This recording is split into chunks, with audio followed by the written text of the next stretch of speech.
Hi friends, and welcome to day 3 of comparing fractions. Today we're going to talk about how we can use a benchmark fraction to compare to other fractions. So today we are drawing number lines, okay? So we're going to do pages 389 and 390 together, and then on your own you're going to do page 388 and show me when you're done, and then you'll be able to work on your iReady once that's all caught up. So on page 389, Jasmine's swimming starting off strong. Jasmine's swimming lesson lasts for 2/3 of an hour. It takes her 1/6 of an hour to do her homework. Does Jasmine spend more time on her homework or at her swimming lesson? So swimming is 2/3 of an hour. I'm just going to do HW for homework is 1/6 of an hour. Now we're going to use two number lines to help us, okay? And we're going to use a benchmark fraction that we all know to help us figure this out. So this one is swimming. This one will be homework, okay? So we're going to use our half fraction, or 1/2, 1/2, to help us out here, okay? So swimming, we're going to divide this up into thirds. So we have 1/3, 2/3, and 3/3, right? Ooh, I forgot my 0 and my 1. This isn't an accurate number line without those. So, and then remember, 1 is like 3/3 or 6/6. So we have 1/3, 2/3, and then we also have our 3/3, right? And then for homework, it's going to be divided up into 6. So 1/6, 2/6, 3/6, 4/6, 5/6, 6/6. So 1/6, 2/6, 3/6. We have an equivalent fraction here.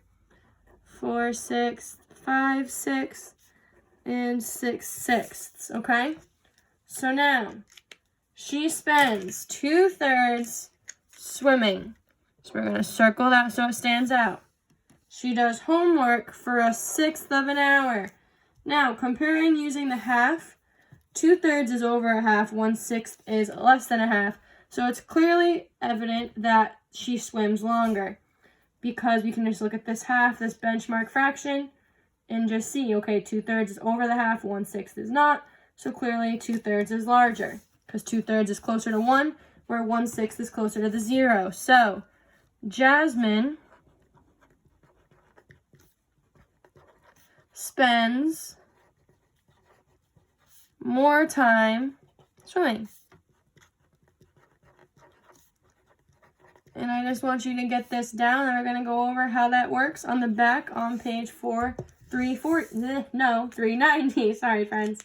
So Jasmine spends more time swimming, and that's clear. 2/3 is over here, almost to 1 whole, and then 1/6 is over here, and it's almost 0. So compared to swimming, she spends little to no time on homework, okay? So if you need to pause to write any of this down, go for it. But we're just going to go over how that works super quick. So we can use a number line to show where the fractions 2/3 and 1/6 are, and compare it to 0 and 1. So we have our half here, and we also have our 1/6 and our 2/3. And we can clearly see from 1/6 to 0 is this little bit, and then from 2/3 to 1 we have this. Like, obviously this is a little bit farther from 1, but it's also closer because it's not, the 1/6 is basically 0. So obviously the one that's closer to the 1 is larger than the one closer to the 0. And then another way to compare fractions is by using the benchmark fraction, which is what we did. We used 1/2 as a benchmark.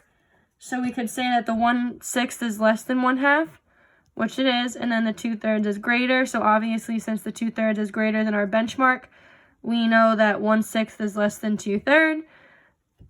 So Jasmine spends more time swimming than on homework. So this is just, if you need a deeper explanation on how it works, these pages after our practice problem together are the most beneficial for problems like that, okay? So if you have any questions, please feel free to join the meet. If not, it is time for you to complete page 386. Nope, I lied, page 388, sorry. And then if you finish early, it's a great time to catch up on some reflex or iReady. Let me know if you need anything. Happy fractions!